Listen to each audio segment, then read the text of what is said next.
up and welcome to AfterBuzz Anime Reviews. We're talking the next arc of When They Cry. And do you trust your memory? Can you really? Murdering uncles is so difficult, and we have a special guest. Stay tuned. You're tuned in to AfterBuzz TV, the ESPN of TV talk. Now, let the buzz begin. What's up? Welcome to AfterBuzz Anime Reviews. We're talking the next episode arcs, which is 9 through 13. I was like, oh, we've been breaking them down. I'm like, oh my goodness, this is so much going on. And welcome our special guest. We have Rebecca Forstadt, who plays Rika. Yay. Hey, welcome. Hi. Thank you for being here. Oh, thank you for asking me. I mean, right off the bat, we'll get into some questions about it, but later on the show, we'll be breaking down these episodes. We'll talk about news and our predictions, and we'll be breaking down special guests. We'll go down and introduce the panel as well. My name is Kari Lane, and my panel is... Hey everyone, Veronica Valencia here. Hey guys, Jaimi Gray. Hey guys, I'm Ollie, Drennan. And also panel first, let's start. What did we think of this arc? Yeah. Well, I was gonna say it was wild. It was crazy. I was not expecting this. You know, and I think I felt the same way with the last arc. Very spooky, very bloody, and I love it. I'll just keep it at that. Yeah. I think this arc, in terms of just subject matter, was a little bit harder to Right. watch than the previous arcs. But I will say, I think When They Cry did a really great job of changing up this arc a bit, because I can see how, you know, for the first 8 episodes, the arcs are very similar, just kind of like really looking at it from someone else's point of view. If they did it again for a third time, I could see people drifting off. So good job on like the story telling here to really keep people engaged of like, oh, it's a different, same kind of idea, but different story this time around. And it constantly keeps you on your toes, I think, and you're kind of, and what I like about each arc, they introduce they focus on a certain character and kind of expand on them more, and we're still through Keichi's eyes, but it's not. Hey, buddy! That's our other special guest. He's disagreeing with me, little chunks.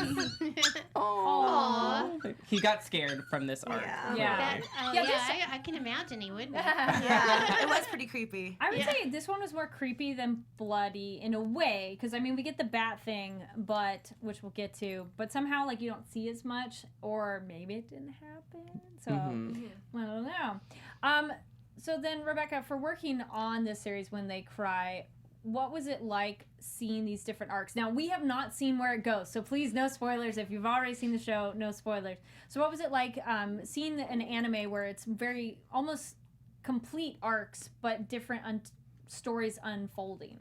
Well, like I was saying, sorry, I just bumped my mic. Well, there you go. ASMR. Not very professional of me. It's okay.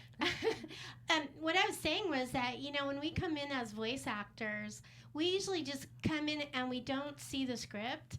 So we have no idea what's going on. So, you know, I didn't even know there were arcs. I'm like going online, I need to see some episodes, and I can't find them, you know? They were hidden somewhere on Hulu, I guess. I even got a membership, and I couldn't find it. Well, like, and I'm good online. Anime is interesting like that, where it can be very tricky to find or easy, and depends on the show.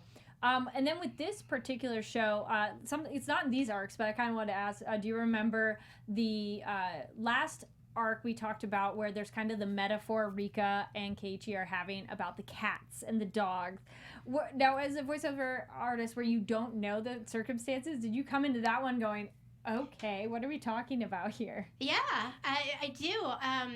We have to depend on the director, because the director knows it, and it was kind of funny because I remember when I was working on that, I think Alex was the director, and he would go into this whole thing on like what the characters were and stuff, and I'm like, you know, and then. You know, and then it's just like we're reading it off the script, so it make you do a million different takes and stuff, and somehow I guess he found the ones that worked. Yeah. And that's really the way that we work as voice actors, for the most part. I think especially because I'm one of the old voice actors. The Kinda OGs. Scary. The OGs, yeah.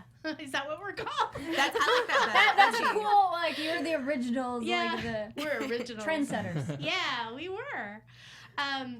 You know, we kind of came in and we were all theater actors and stuff like that. And so we didn't really even know what anime was, other than when I first started, it was like in the early 80s. So, all I'd seen before was Speed Racer and Kimba the White Lion and all that. So, we didn't, but now, like, the newer people started off as fans of the anime, so they kind of really get into all the stories, and, when they go to the conventions and stuff, they're just right in there. Always, like, going... It's so funny that you say you kind of went into this and didn't really know exactly what anime was, and I feel like a lot of people who have that same idea are like, oh my gosh, why are these anime characters cursing and why is there so much violence? Like, did you have a shock when you first kind of saw anime, or like especially when they cry, with the fact that it's a horror, that it's a little bit more mature? Well, by that time I'd been doing it for a couple of decades, so I wasn't really that shocked, but first, this one has some very young children doing it too. So. Very cute. Yeah, I mean, I think I was supposed to be 10 years old, or 9 or 10 years old. And although I'm really old, and really, from what I've read, I'm really old, like 100 years old or something like that, coming back and dying over and over again, which I thought was really funny, because I was just watching that Russian Doll TV show, and and she's always getting killed and then coming back, and it kind of reminded me of that. Which is a common theme in anime, of like these characters that you don't know much about them. So that's interesting. It comes back. Now, for yourself, to get into this particularly young character voice, was there anything particular you did to make it sound like you're 9-10 years old? Well, the funny thing was, in most of the stuff that I've done, I pretty much use my own voice. I'm not like one of the actors that has a million voices, because they just say, oh, just use your own voice. Yeah. And it's just a matter of, going a little bit younger, and oh my god, like that. But in this one, it was kind of interesting, because they had me doing a much lower voice than I normally do. Because she switched. Yeah. When she, I don't know, when she got into her shrine princess thing or whatever. And so that was kind of fun. And then I think I did the intros to the show. Oh, nice. I remember that. Yeah. Yeah. I saw when I was looking at reviews, people really liked your narration for that. Like, yeah, as that it was comes cool. Later. Yeah. I actually sounded like an older, intelligent person. So I'm usually like this little kid, and I don't really have to say big words. And that would be an interesting way of like what age your character is, of like easier dialogue or not. It is. Like, sometimes, you get these things where you have to say all these, like, what was it? Oh, I guess in Code Geass that I just worked on, she had kind of evolved to the point where she was just spouting off all this stuff, and I'm like, I don't know how to say this stuff. Nice. Yeah, I think it'd be a fun challenge of like, wait, what words, huh? Yeah, like real words, like adult words. Nice. Let's go into these episodes. So we have episode 9, Older Brother, and then this arc is Curse Killing. I do like that each arc kind of has like a title. So we get this one does not have the open and close button, because we get the body, but we don't actually see that dead body at the end of exactly how they get to it. The landlord discovers this body, the guts are out, and the fingernails with nails through it, which is... It's one of those, it's something, it sounds like weird to say. It. Well, because they were like, oh, it smells. Yeah. It's something so simplistic in a way, but like the idea of nails through fingers is just you just cringe. We finally see a parent. Was anybody excited? We finally see an adult. I was like, oh, there she is. Like, come on. We've commented on how in this show, we're at 9 episodes in, and we finally see like a grown-up of, besides the main people they interact with. Because like this town is very empty a lot of the time. Yes. I mean, the festival maybe, but Keichii, we finally see his mom, but then it's like just her back. Yeah. And she's leaving. She's like, I'm going to Classic Tokyo. shadow over the face. Yes. We see her a little bit later too, which was nice. And so, oh no, he has to cook. And so this show does the like switch of comedy. And then we get Satoko and Rika showing up of like, oh no, we'll show you how to cook, and are you going to be able to take care of yourself?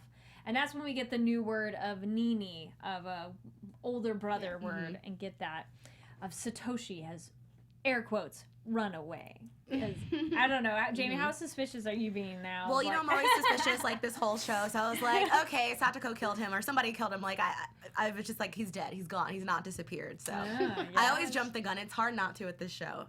Yeah, this show, I'm more like, okay, I just need to sit back and not make any theories yet, because then you're almost like dictating where it's going.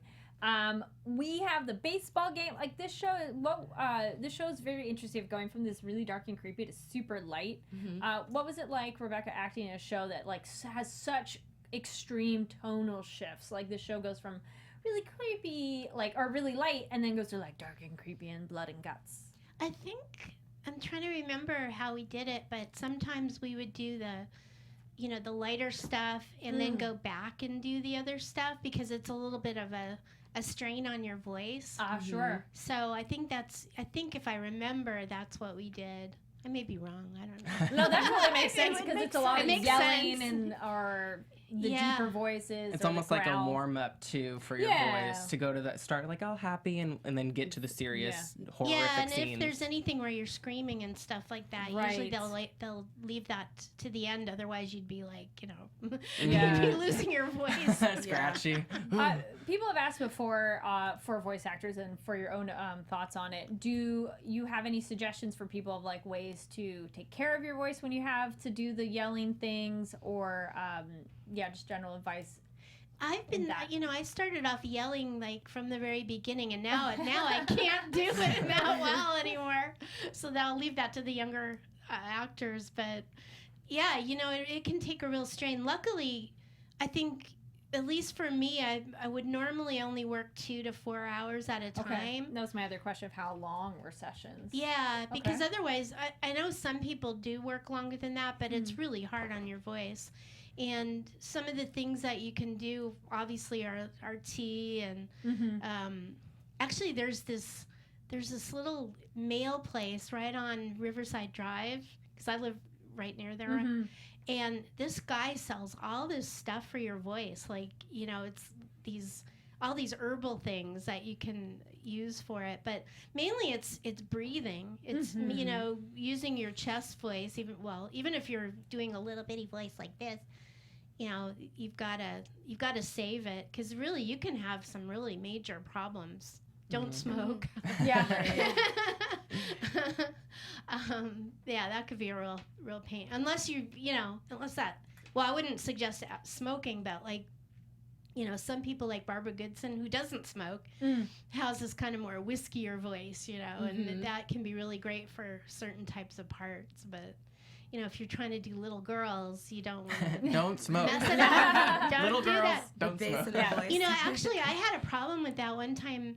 There was I was living out in Granada Hills at the time, and there was this fire that was right across the freeway, and it really got into my lungs. Yeah.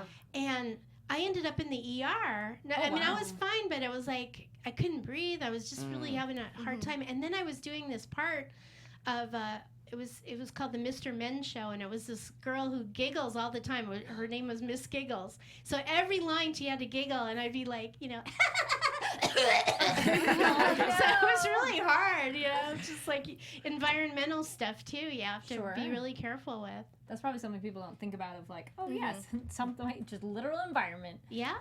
And then creepy transition. Speaking of environment, it depends on who's around you. We have our doctor coach, Erie. Dude, oh my gosh, all the red flags. I like Satoko. I want to marry her and adopt her. I'm like, very weird, yeah. So weird. Was anybody else like, run, Keichii, run? Yeah. Though it does seem he likes little girls, but still, it's like, so creepy. I feel like he was meant to come across like a protector, like, he really wants to help Satoko. But the fact that, when he added in the, I want to marry her bit, I was like, dude, you just crossed the line. Right. Yeah. She's super young. Oh, that's been, that's a theme that's in a lot of Japanese anime. Yes. That they had, when I first started, there was a lot of stuff. Like, I did this show called Robotech. And there was it ended up on television, so there was a lot of stuff that they had to take out. Oh, interesting. And for a while, when we first started doing it, we were kind of doing it more American. Yeah. And now it's like they're trying to stick to the original Japanese kind of idea of how you would how the story goes with the big spaces and everything. But yeah, there were some really strange things that went on. I was doing a show. I was writing a show. I was writing Digimon for a while, and this one show is really funny. The entire show took place, and this was on television. It revolved around poop. I mean, the whole thing, it was like there were these little turds all over the place, and just, and I had to write the story to make it sound like it wasn't poop. Like, called them Digidrops or something. Oh my gosh, what a challenge. Digidrops. So then, as you were saying, would you say you've noticed a change now if it's not so much a censorship of what the original dialogue is? I think so. Obviously they would play on some, an adult channel. Right. It's not for children, but, the ones that went on television, they were the standards and broadcasts. Yeah, that's the broadcast true, too. standards, and they'd have all these notes, and you can't have this, and you can't have that. And, that's really why Robotech was written, or was done the way that it was done. Did you get to see the original scripts before it got censored?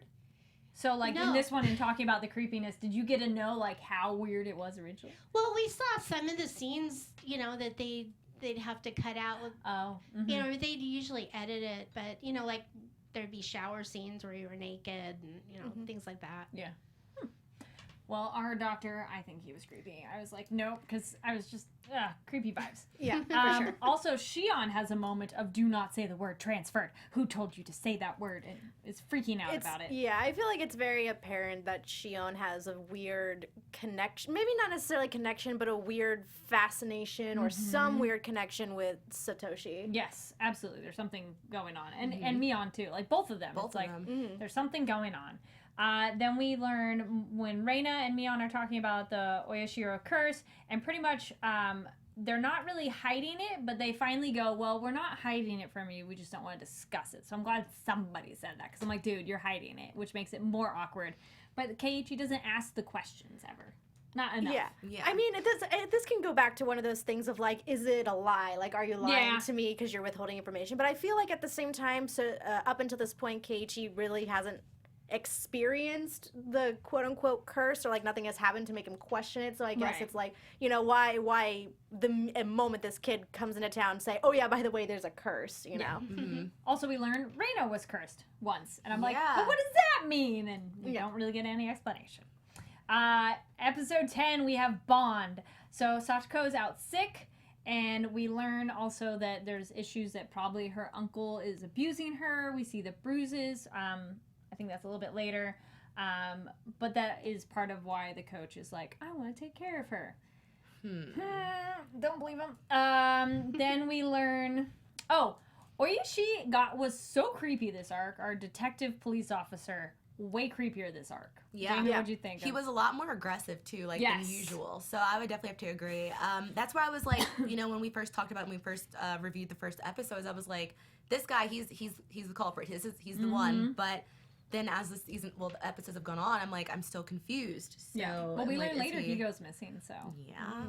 I like that you said that, because I literally, my next note was kind of aggressive. Yeah. Like, my goodness. And I think the show does a good job of kind of making you think, okay, you're the culprit. Like, just as Jaimi is kind of going through this process of like, okay, no, you're not the culprit anymore. He's the culprit, or she's the culprit. So it's, I just love that it kind of jumps around in each different arc. Someone is kind of like the new antagonist. Right.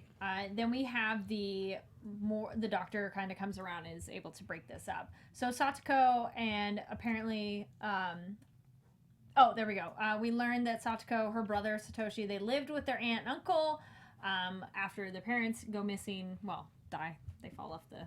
But again, I'm like, did they find the bodies? But not that you would survive, but still. But we learned that her aunt is the one who was beaten to death, and her uncle went into hiding, was missing. But it was interesting to tie that in, because we learned earlier who the aunt was beaten to death, but we didn't know, like, context. So that's what we're getting to. Yeah. I think this also just adds another layer of mystery to Satoshi, because it's like, now that we kind of know this very horrible backstory with Satoko and everything that happens with her, it's like, well, why would he just leave if this was happening. So it really adds a layer of mystery of like, okay, what really did happen to him? Did anybody else notice Satoko's weird eyes when she gets one? The coach is dropping her off, and then I got super weird with that. But she had the blank eyes, so she had blank eyes at that point. That's like the only time she does. I just think that's her kind of hiding her emotions of kind of being like in a predicament where it's so hard. Because she wants to be strong for her brother, you know, because she has so much admiration for her brother, and she's just trying to be like this strong. And another thing about this anime is that we have characters like Satoko and Rika who are so young, yet they have so much strength, so much maturity at the same time, despite their age. But yeah, I definitely think the eyes are just kind of like her holding back her emotions, her true emotions of being abused by her uncle. Yeah. That makes sense. We have a live chat going on, so welcome everybody who's watching it live. If you're watching it later, please comment down below. Starcloak mentions Reina being cursed might relate to what Oishi's told Keichii in the first arc about the window smashing at the previous school, which that makes sense of. Good point, but we don't really know, like, we know the kind of what, but not the how and the why and all the other things. So then we get the Tomitake and Takano at the shrine. And again, Takano goes, so this curse could be a person. And I'm like, wait, could somebody be murdering people and just blaming it on the curse? Because that'd be a very convenient thing, which I think what Keiichi is thinking as well. Then, this is also when Keiichi goes to Miyana and goes, essentially, can the curse be directed? Jaimi, do you think the curse can be like, I want that person? No, I didn't think that it could be directed. That's not what I got from it either. Yeah. I was like, really? Why are you asking this? Well, Rebecca, when filming this, did you ever have a suspicion that the curse could be someone, or if like the curse was really a curse? I thought I was a curse. The jinx. Yeah. Sorry. No. Yeah, I don't remember. I'm sorry. I wish I did. I just know that Rika she sort of like she shows herself as a child, but she really isn't a child. I'm getting those vibes. Yeah. Yeah, so that's what I remember about it. So that's why she acts like, you were mentioning that she is more mature, is because she's like 100 years old. Right. Was that kind of a challenge to kind of like have this facade character kind of? Because it was different. Yeah, when we first really meet Rika, she's this young child, but then we haven't gotten the full backstory yet. Yep. But when we do, was that kind of difficult for you as an actor to kind of like go from one zero to another? I wouldn't say it was difficult. Well, it was, it was a little more heavy duty like than I normally play, because I tend to play like kind of ditzier or spunkier types of characters, but she's a little more mellow. Yeah, so far. Yeah. Though I don't know, have anybody picked up on? She's like, Keiichi, did you watch my dance? Keiichi, did you watch my performance? It's like she's a attention seeker too. Or is there more to it? I don't know. But that was I feel like with that particular conversation, and then going back to the last arc with the whole cat metaphor, I feel like she's definitely testing Keiichi in some way. What that test is, we don't know as of yet, but I feel like she's definitely been testing him throughout these arcs in some way. Now, I know it's a little bit more out of your control, but would you say is it more beneficial to know the full story before you go into a session? It doesn't seem to happen that way, but no, it never happens that way. So I'm really, it's really never happened. That way. Yeah, not really. I don't think the stories are so complicated, and there's usually like quite a few characters. Yeah. So we just pretty much focus on our own character, or maybe if somebody's already recorded before us, we might hear their voice, so we'll be able to carry on a conversation. But sometimes, if you're the first person, you just go in there and you're just shooting off your lines, okay, number 110, and then, okay, now we're going to skip to 245. And so, we really don't get an idea of what the story is, really, unless we actually get to watch it, which is really rare, because, I think when I did Code Geass, they actually had a screening of it. And I'm whoa, that's really unusual. Usually kind of goes off somewhere. Yeah. In this one, did you get to hear anybody else's voices when you did your sessions? Like, I think there were, there's always times that you do, because they'll usually do a playback if you're in a dialogue with somebody so that you can play off of them. But, if you're the first one that's been doing it, and we do hear the Japanese also. So we will hear that first and then kind of get an idea of the emotion or kind of the feel of it, and we try to stay as close to that as we can. Then we have at the very end of this episode, we learned Satoko that Child Services has been called. It was the teacher, which she's just trying her best. I felt bad for her. They're kind of like, oh, who was it who called? And once she's been called before, Satoko they've called Child Services before, and then they're like, well, she didn't say anything, so then she's lying, which is kind of sad and almost current event stuff of like, oh, you cried wolf, but it's not, because she just didn't want to say. And then, okay, this is one of those, Keichii's supposed to be super smart. These episodes made me doubt that. Questionable. He's supposed to be, so he's smart. This is a child who's been physically abused, and then you go to touch her. And then she understandably freaks out. What do you think of, Jaimi, what do you think of that ending where she's like, bah! Like, she's strong, man. She shoved him across the room. She's had to be, but I will say just with that particular moment, like in this arc, I like how, how serious it gets and how real it gets, because anime is realistic in a sense, so not with the curse, of course, but just to have something so serious like that in this anime, I like that it's pushed those buttons. Yeah. Episode 11 is borderline. Also, the Keichii takes it upon himself, and he's like, well, the adults can't help her. I'll just kill her uncle. Cray kid. I don't know. He's crazy. Like, I understand his desire to want to get Satoko out of a bad situation, but as you were mentioning, Kari, Keichii is supposed to be smart.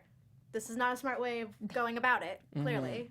Ollie, what did you think of that when you first saw it, of Keichii going, yeah, I'll just kill the uncle. That'll solve the problem. Well, I just think it's like I said it before, it's like a hard situation to be in, and obviously Satoko, nobody really you want to call like authorities, Child Protective Services, but also Satoko probably, if that does happen, and she doesn't want to get sent away and leave her friends and whatnot, so it's like she's just trying so hard to endure like this abuse, and like we don't want to see her character go through that, especially being a child, or so it's just difficult. It's a difficult situation, but I just think this is a very like powerful arc too, because it really sticks with you. Thinking about the last scene of her just like saying, "I'm sorry, gomenasai, I'm sorry," whatever. Yeah. Like it sticks with you. It's so powerful, and I've watched this anime years ago, and we're watching it. I'm like, wow, this is a scene that really stuck out to me because it's honing in on the effects of abuse, physical abuse, and emotional abuse. Then we have Mion. She calls and is she's talking. Oh, okay. Another Keichii trying to smart. He calls Mion. They're talking on the phone. Apparently he's similar to Satoshi and like his behavior and things. And he goes, "Yeah, can you take Satoko to the festival? Why? What are you doing?" He goes, "Nothing, dude. Have an alibi. My goodness, this is when it's like going downhill." And he's let me be suspicious. I also just found it very interesting how he's literally having his talk with his mom previously about the perfect crime. Oh yeah, the murder thing. And how like you can't tell a story about the perfect crime because you won't have anything to tell. And he's going about his steps all wrong. He's like, perfect crime. I'm gonna do that. Yeah. He does not do like, it no, at all. nope. No. So then it kind of because then we get this flashback where he's like in an accelerated learning program and he's so intelligent. I'm like, nope, this is when I go, nope, because he goes, yes, I'll get I like his plan, the start of his plan of like, okay, Uncle's gonna come this way, I'm gonna hide him, and beats him with a bat and throws the bat, so the evidence and the scooter in the swamp. Like we've seen enough crime TV shows that you go, it's gonna come back out eventually. No. But also, I think that that this takes place in the 80s, like the 1980s. I believe. I think it's 1983. So, I mean, there wasn't that much technology back then. No, so. true. DNA Oh yeah, and all their that. evidence. Yeah. Maybe there. I don't know. I'm not a crime investigator person. It's in the middle of nowhere, so he Oh. thinks he can Right. get He away at with least it. buries the body relatively deep and covers it with a tree, which I'm like, okay, good. I thought he was just gonna leave the mound pile, but apparently Takano shows up, and that was also like, whoa, you come girl from? got crazy and creepy fast. Yeah. She's not like real. Like, if that makes sense. Like, it's just a strange suspicion of like every time she appears on screen, there's always something really off about her. Like, she has this knowledge that Yeah. no one else has. She makes really weird comments, and it's like, okay, you don't seem like you're a normal person of this town. It seems like you're Yeah. something different. Yeah. Or of this world. I feel like we've been like sleeping on her in this after show. Yes. Oh. Well, this one I go, whoa, she finds him, comes out of nowhere, and he's like, yeah, I'll take you home. Got super creepy. Leave your bike. You'll come back tomorrow. And I'm like, dude, there's a body in her trunk. That's why she's like, don't put your bike in the trunk. And then there's the other bike in the car. And she goes, blah, blah, blah. And Keiichi's not listening. He goes, what? Oh, did you bury the corpse okay? And then end of episode. You know, she just wants to make sure he's getting the job done. I don't know. Well, I like that it's like fellow murderer recognizes another one. Right. That was fun. God, that's so gory. Yeah, this show is takes you on a wild ride because Yes, then we yeah. get into episode 12, lost item, and then she goes, "Oh, you won't play along," which is a good way of if she was serious, which she could be, and she isn't sure. That would be a, "Oh no, I'm kidding. Yeah, it's a joke," but she has the bike, and then she goes, "You and I did not meet tonight." Go. Like, what is this? That's why she's so suspicious. Yeah. Right? No, all the red flags. So, as we were talking on previous episodes of what are the clues, I feel these are big red flags that if people aren't There's so many noticing. clues to keep track of. Yes. And then I like that it's okay. What is your perspective? At school, I felt everybody was lying for Keiichi at first because they're like, "Yeah, you were totally at the festival. We saw you. You went by the park." Like it felt like they were telling him the lie. But then he later goes, "I have a doppelganger." Since it's fresh for you, Jaimi, did you feel they were lying for him, or he had a doppelganger? Or he really did it and forgot all about it. I guess there's like three options. Or four. Or is there another one? I was thinking the last two that you said. I Yeah. thought that maybe he just didn't. Maybe he just completely forgot about it because he's had like we've seen these flashbacks. Yeah. But I also thought, okay, maybe he does have a doppelganger because we didn't know about Mion and Shion. So Yeah. there's that too. So it's just up in the air. I was like, okay, we'll just keep this open. Yeah. Just for this part. And Veronica and Ollie, are you able to add anything? I love revisiting this because at Yeah. first I was so confused as to what's happened, but now to know like everything that happens, I'm like, okay, all right, connecting the dots. Now this makes sense. When I was confused like 10 years ago when I first watched this, it's cool. I'm excited. I think they lay it out well because it can be interpreted as it felt like, Veronica, we hung out earlier today, Yeah. right? Just Wink, like- wink. You know, it's like. Well, like Veronica and I know about the Yeah. curse, and so I'm sure both of us understand the situation. Yes. So But like all. that's how it's filmed and done well because you could go that way, or he's had these essentially blackouts that maybe he did go there, and I wouldn't be surprised if there's a doppelganger. You go, sure, it's anime, anything can happen. It's true. Then we have the I was like, Satoko is like, yes, my uncle's still around. That's when Keiichi freaks out and is like, wait, did I not kill him? And he ditches Reina. Oh man, that was also a weird scene where he goes, yeah, I gotta go. I'm sick. I'll get a receipt from the doctor. You better get that receipt. I thought that was, she gets so weird too of that tonal shift. Always does. And he's checking his trail, so he's trying to do that, and then he talks with the doctor and says, oh, maybe I have a, doppelganger. And he goes, and I killed the uncle. I'm like, why?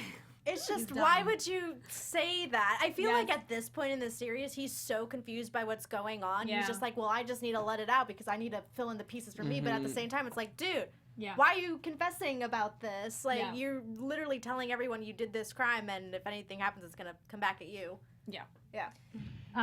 Then we have the doctor's pretty much, oh no, thank you for telling me, good to know, but is possibly plotting against him because he's like, let me get tea. Though I felt this could also go two ways of either the doctor goes, ooh, this kid is not doing so well, we need to calm him down, or he goes, oh, I need to take him out because he really killed somebody. Yeah. Jaimi, which one were you leaning? Did you get either of those vibes? I didn't get the latter vibe. I just figured, like, I didn't think that he was thinking, you know, oh, this kid is, like, guilty. I didn't think he thought that at all.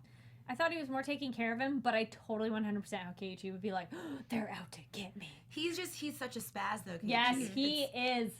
He is. Rebecca, I had a question. Like, for you, just with your role, how long did it take you to actually understand everything that was happening? Because we're new to watching it. So, like, when you were getting the script, were you just like, oh, like, when did it actually click for you? Well, you know, we don't get the script ahead of time. We just get it put in front of us. So, yeah, like I said, we pretty much depend on the director. And he just says, okay, that sounds good. That doesn't sound good. I mean, I know it sounds really weird, but it's just because of the fact that it's something that was already done in Japanese. So your basic job is to match the lips. Yeah.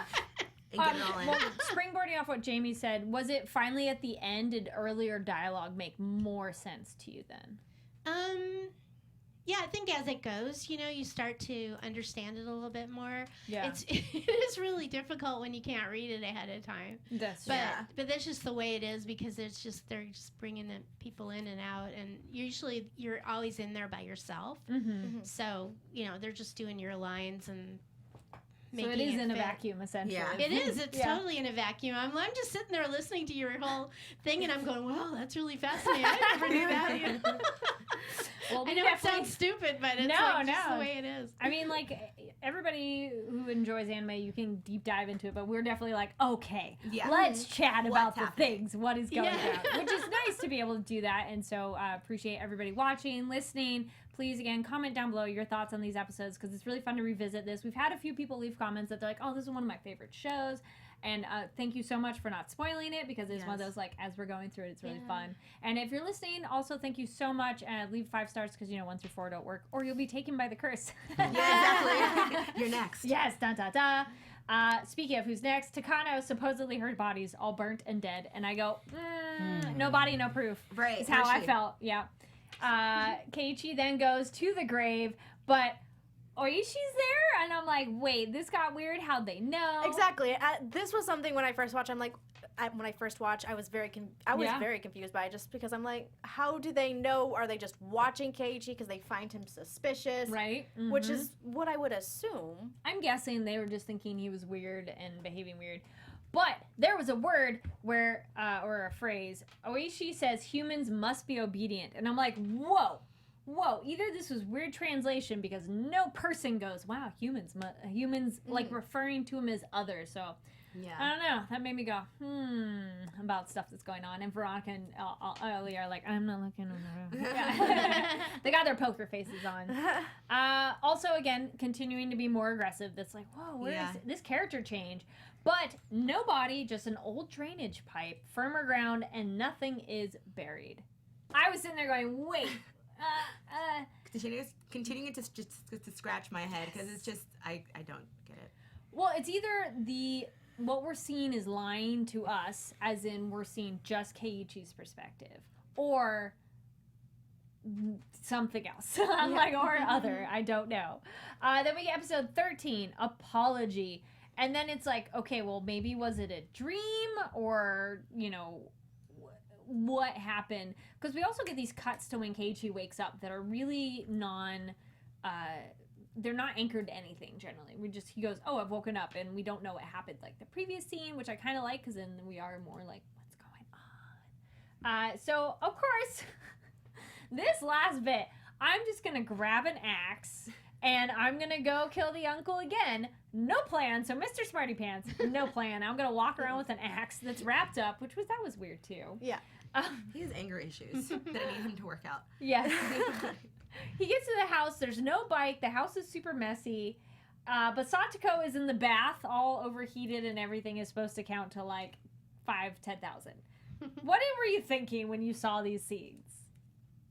Anybody chime in? I mean, she was being abused. Like, Yeah. her dad, It's her an interesting uncle, form of abuse, yeah. And of course, she's gonna listen to her uncle. Like, in that position where he has the power over her, you know, and she doesn't want to be sent away. Yeah. So it was hard. I feel so bad for Satoko. I think she's one of the characters in this anime that has suffered, probably, we'll find out, suffered so much loss.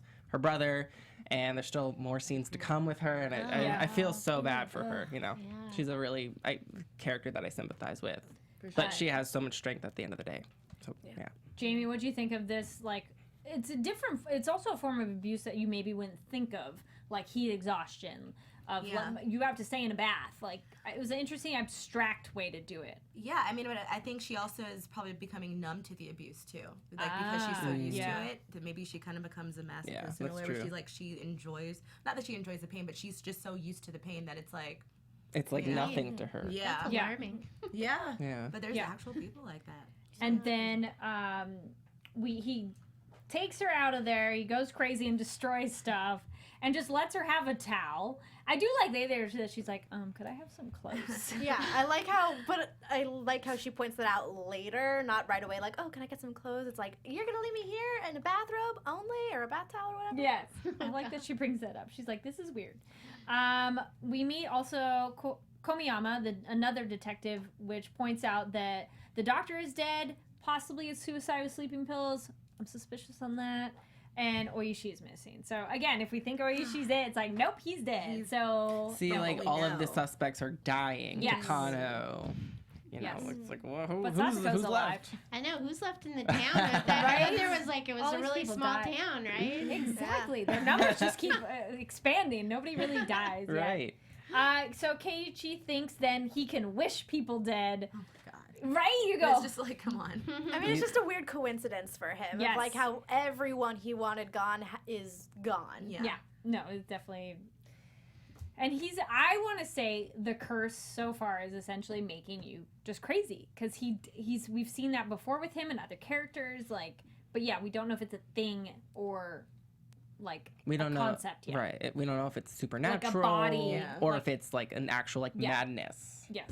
So far, it feels more like the madness, but because we as a viewer have not seen anything yet, we've seen people react to it, but it's like, So then he confesses to Satoko, like, oh yeah, I killed your uncle, because that does not go over well, and he runs after her with a freaking axe. Dummy. Idiot. He's not smart. No. Those darn axes. Yeah. Yes.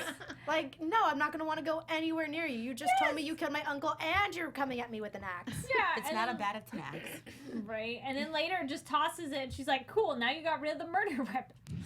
And then wonderful turn of events of like perfectly obvious duh. He goes over, finds Rika's body. Poor Rika is dead behind the altar. Which that was very gruesome. Oh, the crows and the blood and guts and everything. If you don't have lines, do you get to see like a scene like that? They'll be like, by the way, this happens to your character, or no? No. Wow. You have no idea. Unless I'm like reacting to it, like yeah. Oh yeah. Or something. Right. No, they skip over that part. Fast forward. Yeah. Well, she gets a gruesome end there. But of course he tosses the axe, it gets in the blood, and then Satoko's like, what? And he doesn't think, oh, this looks really bad. And let me run after you with it. Oh, no, it was done. So dumb. But then again, we get her superpower push, and he falls off the bridge. And then it wraps up so bizarrely, I felt, because it there's a button ending, but what? So apparently there was poisonous volcanic gas and everyone but Keichii died. What? Yeah. Thoughts on this? His wish came true. Yeah. Simple as that. Simple as his wish came true. But the thing I also found interesting about this arc is how, even with Reina mentioning it and Keichii kind of believing it and Satoko as well, they all think that they've been cursed and that the reason bad things happen to them or bad things happen in general is because they're cursed and they're making things happen, which has been very different from the way the curse has been explained the first two arcs. Okay. So I kind of like how the curse even changes. It's not always like we're just cursed. Yeah. Yeah. And I think that this curse kind of presents a fate, like you are destined to die or some doom or whatever. And I like that this anime, as we'll find out, is kind of like, with Rika especially, it's kind of like fighting the curse, fighting the fate, like make your own fate at the end of the day. Which is, I like that. Yeah. Which is why I love the anime so much. Any other thoughts on this arc before we get to our special segment, news and predictions? No. All right, we'll do our special segment. So we have a word of the day. We do a Japanese word of the day. So we heard them say Nini, and Keiichi's like, what is Nini? So the word of the day is older brother, which is Oni-san. So Oni-san. Oni-san. So Nissan like the car, but Nissan. Yeah. But I did see another one. You could say Nissan as well, but I think I've only heard it as Oni-san. So I've also heard it as Oni-chan. I think if it's a little Yeah. girl talking to her older brother, I've heard that too. so that would be our word of the day. Yay! All right, and then we'll get into news. AfterBuzz TV News. So we mentioned this on the Attack on Titan after show. If you don't know, there's this giant, or actually it's a tiny little convention. It's very small. Very small. Next weekend is Anime Expo. Woo! Oh, yeah. Yes! I thank you. Are you going, Rebecca, to Anime Expo? Not this time. I've been before. Nice. A couple of times. Yeah. Besides Yeah. Anime Expo, are there any other particular cons that you've went to that really stood out as fun anime conventions? Oh wow, I've been to several. Well, we did one in we did one in Phoenix. Okay, that nice. was actually like a Robotech anniversary. Oh, cool. I get invited for all these anniversary things. Yeah. I'm open though. I like traveling. So any cons that are open. Yeah, it's nice. I'm not going to this one, but I know that a lot of my friends are. Very they always cool. do. Yeah, I'll be seeing it on Facebook or Twitter or someplace. Well, and also YouTube Live and Twitch Live, because two of us are also going as the AX live stream hosts. And we'll also be there as the AfterBuzz team. So make sure to follow us, ABTV Anime, and on the AfterBuzz animation channel, because we'll be posting videos of that. We're all super pumped. Any particular things you want to shout out? I know we shout out on Attack on Titan, but any other things that you all are super excited for? Cosplay. Yeah, cosplay for sure. Yes. That's one of the biggest ones. Okay, including nice. my own. I got to see advanced screening for Is It Wrong to Try to Pick Up Girls in a Dungeon? Whew. The movie, yeah, it's one of those long title. Got it. It's the movie that's coming out. It's Orion, but it's cute because they say Orion, because they pronounce it that way instead of Orion, because it's Orion, like Orion's belt and the stars in the skies. It's a really cool movie. If you're a fan of that series, I highly recommend it. I have only watched a tiny bit of the show and was able to watch the movie, and you're not like lost or anything. So if you really like the show and you want to bring your friends, don't worry, they will not be lost. Lots of fun and adventure and a really cool story. If you're into mythology, it's really cool because they have different gods and goddesses. It's a show where the gods have come down from the heavens to live among humans. I would never know that from the images. Right? I would never know any of that. So I do recommend that one, and so stay tuned of all the different things we'll be covering. All right, let's get some predictions, though this show is so hard to predict. Predictions. Oh, man. Jaimi, any thoughts on where it's going next? Man, I really don't know. Just because it's going to be a new arc starting next time anyway. Yeah. So somebody dies. Yeah. And it is my hope that Keichii will stop being such a spaz, and maybe he'll figure this all out and it'll all come full circle and I will understand it more. That's the hope. I feel we're not really going to get it all until maybe the last arc or something. Then we'll go, we almost have film our reactions of like, we should that's when it all actually. comes together. Yeah. That's actually genius. We'll just have our phone set up and be like, tune in for that live reaction. I think they're going to continue. I want to see where the next arc changes things up enough. And I like how they're giving different ways that they're describing the curse. So I'm curious. I don't know how they'll say it next, because first it's been a god. First it's been like protector. Then it's a curse. Mm-hmm. So then it's like, I think we'll get more on Rika, because we've had teases at what it is that she can do. Like even the festival with the cotton. The cotton, yeah. And it's like, I don't know. And yeah, it's too hard to predict because it's so like. I'm also hoping that we'll see more of like Reina's perspective too, because we got Neon. Yeah. We got. We'll definitely Keichii. get we'll definitely get different perspectives with Reina and Rika and expand on them for sure. Sweet. And more people are gonna die. Yay! Yeah, definitely. You got that right. Nice. Anything else? Cool. Is there anything you'd like to promote, Rebecca, that Promote. Okay. Well, I want everybody to know because I saw somebody on Twitter who says, "Oh, Rebecca Forstadt's retired from voice acting." No, I'm not. I haven't been out there as much, but I am still here. I live in Burbank. I'm right next to all the studios. In fact, I could have walked here. You can contact me on RebeccaForstadt.com. That's my blog for that.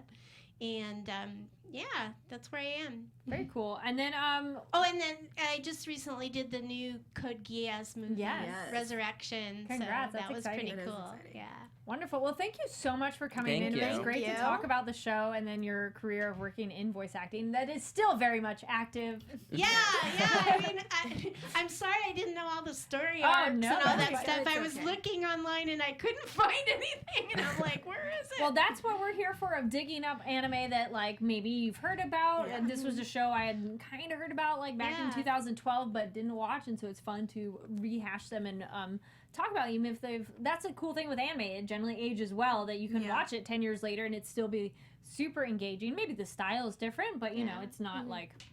But we dated. always have fun working on it. I remember I did have fun working on this one. Mhm. Although after that, I was like, okay, I'm gonna look at the stuff that I'm doing now because I don't want to like destroy young people with all this killing and everything.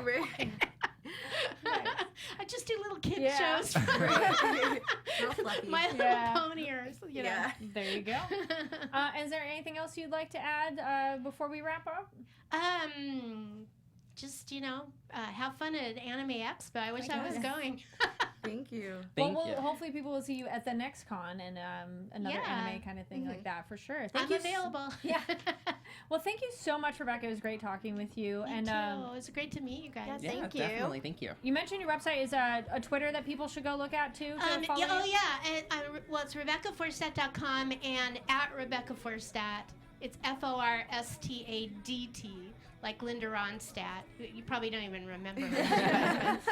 That's all right. Thank you. Okay. And then Ollie, where can people find you? You can find me on Twitter and Instagram at Ollie Dreamer.